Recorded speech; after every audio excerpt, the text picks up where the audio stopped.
Hello once again. This is Oriol Gallamia and I'm about to introduce you the latest update on SARS-CoV-2 analysis. So I published first the results or the early results in by midsummer on the internet, so you can get this on medRxiv or just clicking this DOI and you will find the paper. So it's open access, so you can reproduce the same computations and have fun and enjoy it for a long time. So this is the Spanish fatalities. I should place it here. So first we had the first wave ranging from February to early March, or mid-March, and then so the effects of the very first infection curve, it came so about a month after. So that's what we see. Later, after so first we had let's say savings, because we had a very mild winter.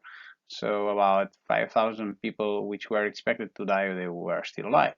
So, but that was not an issue for COVID, as long as it completely swept out all those 5,000 and many more that were about to come in summer. But in summer, since COVID did their job on this, it completely flattened the curve in summer. So because even we had spikes because of heat or heat waves and so this year were absolutely not appreciable.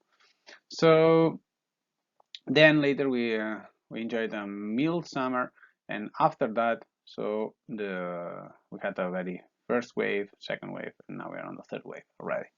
So we can see that this summer was pretty mild. We see that the first wave and daily fatalities was incredible. We were reaching about 3,000, not yet, but almost. So it's tripling. It's twice the normal amount of fatalities per day. Then we had a mild summer, and afterwards, so the number increased, and we had those first wave, second, and third wave. This was during the Spanish holidays in August. That was in September, after starting course in October, sorry, and later we had this in November. And December, and at the end of the year, which was maybe perhaps the worst so far. And overall, we had about 100,000 fatalities. Many people see that the numbers doesn't match the ones from the fatality monitoring and the official from the ministry, but the issue is that they come from different sources. This is coming from hospitals, so hospitals which monitor people that stay there and are controlled in this, and not all hospitals report to the same source. So that's when you have a log for fatalities and another one which reports on the hospitals. Then we see that, for instance, some people were not attended at all, like those ones. So the number of fatalities was absolutely outpacing the number of ICU people. Only 1,000 out of 25,000 were respected and stayed in the hospital, mainly on the first wave. But above 70, most of the people die without being cared properly, and they just are reported, and they just go from this box to this box without passing this one. And then as we go down on the age boundaries, so we see that people are first of all more likely to less likely to be seriously infected, because people who report that usually are people. So for instance, this figure 15 to 30, how we have so many people in that box, we'll see it later, but this is absolutely peanuts, the number of fatalities with regards to 500,000 figure.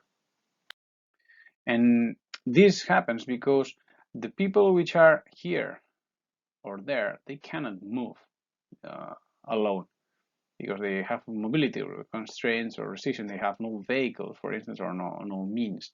But beyond 15 years, they start having those vehicles, and they can go and go around.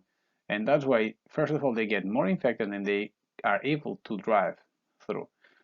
And also, for instance, here you have most of people which are caring about younger, so they don't used to move that much. Ladies used to move a bit more, it seems, and they are also very active from 15 on until 55. They are very active, and also elder people, also well beyond the 80s, they are pretty much more representative than expected with regarding this shade, the gray shaded area, which should be the Spanish representative population. But we have to assume that, first of all, these ones are most represented in the hospital because they are able to move by themselves. Maybe this has they really care more about the health. Ladies care about more, and this is an elder profile, and probably they were being cared by third persons. So they were also in daily care centers or whatever, but they were already attended, and that's why most of them, they were already or they are overrepresented on this. So if we want to be precise and assume very and want to normalize this data, we could get the exact figures on infections and so, but roughly we can see that are quite similar somewhat. So by placing those numbers into the Spanish population pyramid and also matching it with other countries, we can see that we are, or almost all countries will lose 1 year or will gain 1 year, whatever this you mean. So that's to say that about in Spain it will affect about 400,000 people that will die because of COVID-19, and we'll have almost the same in most of the countries depending on the population. So the South Korea, which has more elder people, so the figures will be higher, and Germany, which they are younger, so they will be less affected. Anyway, it's a massive amount of people. So, but as long as we just are registering about 100,000 fatalities per year due to COVID, that means that we will need tranches of, or 4 slices of, and in 4 years, at this pace, we will cover and we'll deal with that as normal, business as usual, unfortunately. So the methodology to match the data and to see that the data reported was matching the results, so was the same as in previous videos. So what it mainly consisted, it was on this time to remove the effects of changing methodologies. So there was an offset placed on 1st of July. So the very 1st of July, the fatalities which were reported was set to 0, and after that all the parameters were reconstructed. So for those two curves, the synthetic killed and the synthetic recovered, the parameters are reset on July 1st. And that means that this offset is constant all along the curves. So in fact, we see that the US, for instance, has a good information system so far, and it's really true. What is detected is representative on how it does affect the population. So as long as this is kept as this, so the system is valid and good measures could be taken with that data. Same happens to France. France changed its the methodology think that twice already, and each time was increasing its performance. And now what we see is a system that really is matching both profiles. Maybe they had some other tests here, but overall, it's quite similar and always maintains a constant gap so far. So the way they detect in count is pretty fair. Italy, exactly the same. Exactly the same. They have a constant detection, constant offset. So that means that from July the 1st, they really match both. So number of infections is really precisely defining what is happening, and you see what is happening when the people die. And yeah, they have a good information system so far, so they have to keep this same, and they can take really good measures with the current infection system, the current infections detection system so far. In Germany, they changed also the methodology, and we have a few more issues, for instance, like that one. So we have to see whether they tried to shave some results here and they are replacing it afterwards, because this is not normal so far. But overall, the reconstructed curves are looking pretty similar, so we can take this as valid, and we'll discuss parameters later on. Belgium, unfortunately, they are not reporting about the recovered, so it's complicated to figure out what's going on and to find where this point should match, because the offset should look like that, but it doesn't, and it's extremely complicated to see what's up. In Spain, we can find a pretty fair match between the the detections, or the detected infections, and the the deaths, because there is a clear lack of data on the recovered side.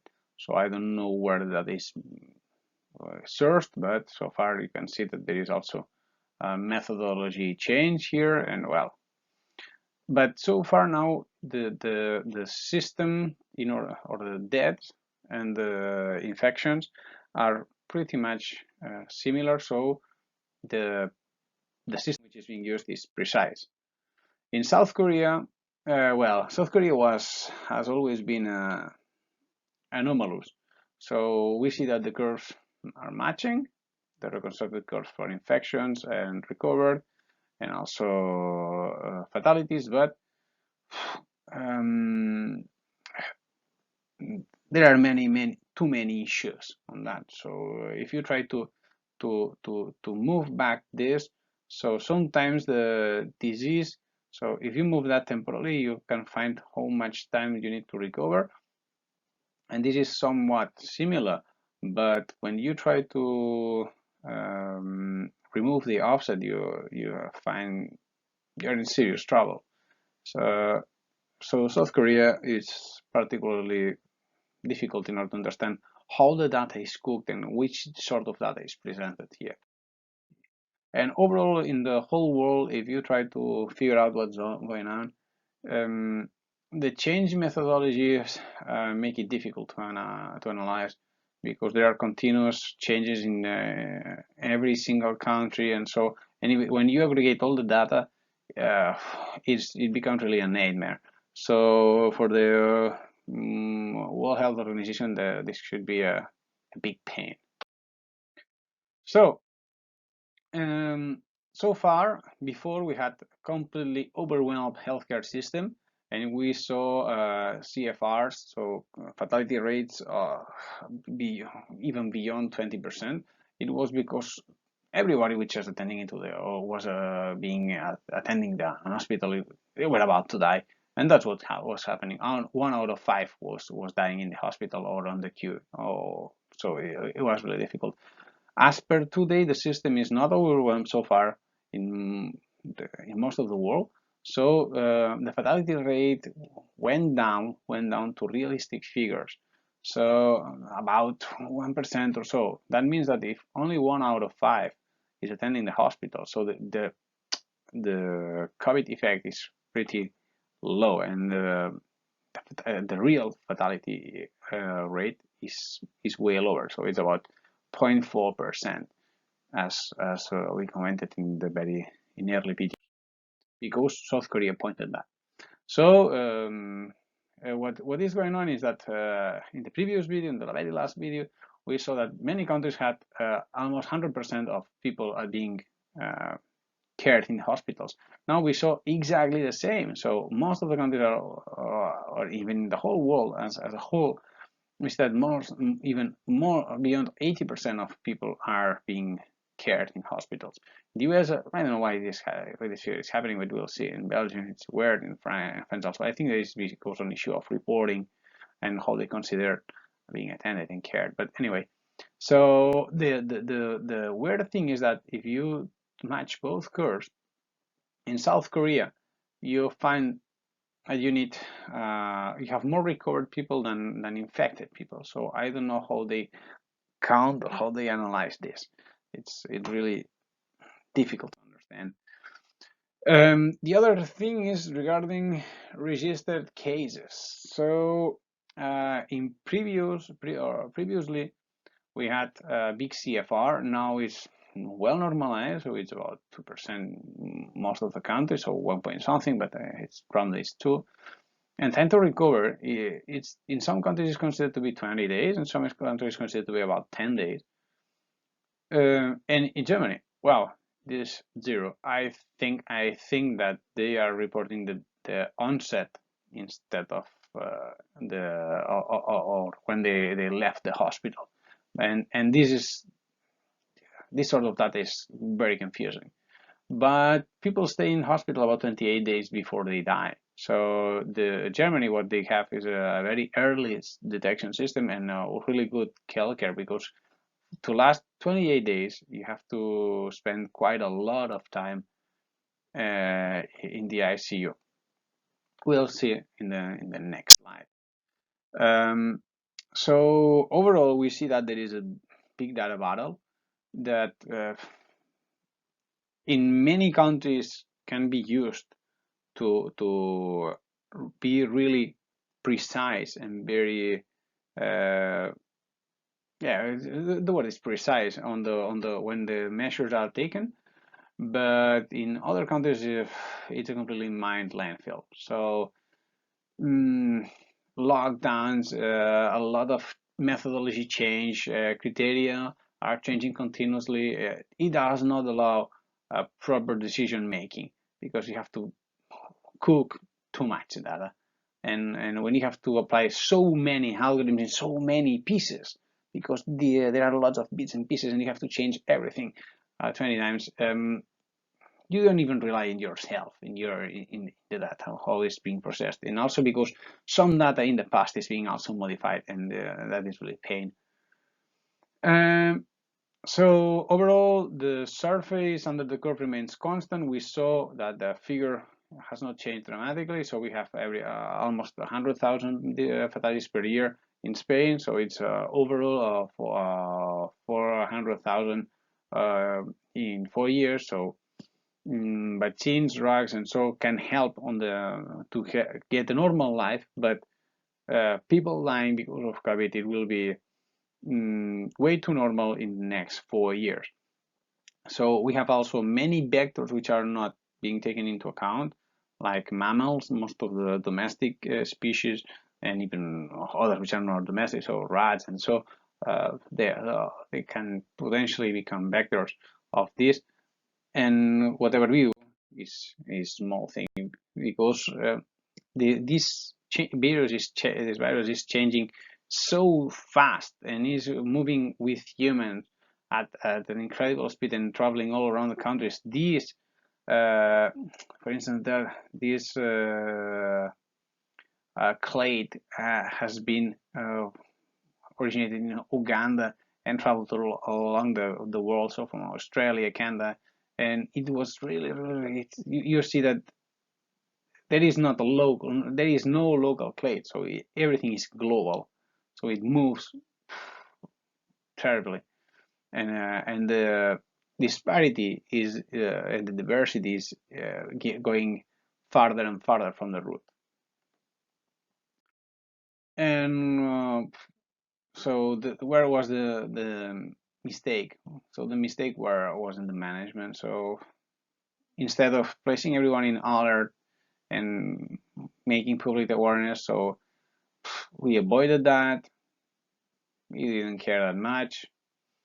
We generated some uncertainty, and now people are running away. So many prime ministers, many ministers, they are leaving or they are moving to somewhere else just to not cope with that. Clinical course was so far maintained. Overall, we see countries which they take the 28 days of infection in hospital, while some others they live on the 10th, and because they know most of the countries that know that it's very complicated to go beyond 21 days on after the exposition, if and after the onset. So unfortunately, a friend of mine got infected, let's say in by mid-December. He spent hard days in hospital. Yeah, he went to the ICU on Christmas Eve and stayed there until his end on 31st of December 2020. So this video goes to, or unfortunately goes to, Dr. Emilio Hernandez, which was a beloved friend. I loved him very much. He was an excellent professor, and he was always kidding about my analysis on COVID, and I that was due to him. So that goes to you, Emilio.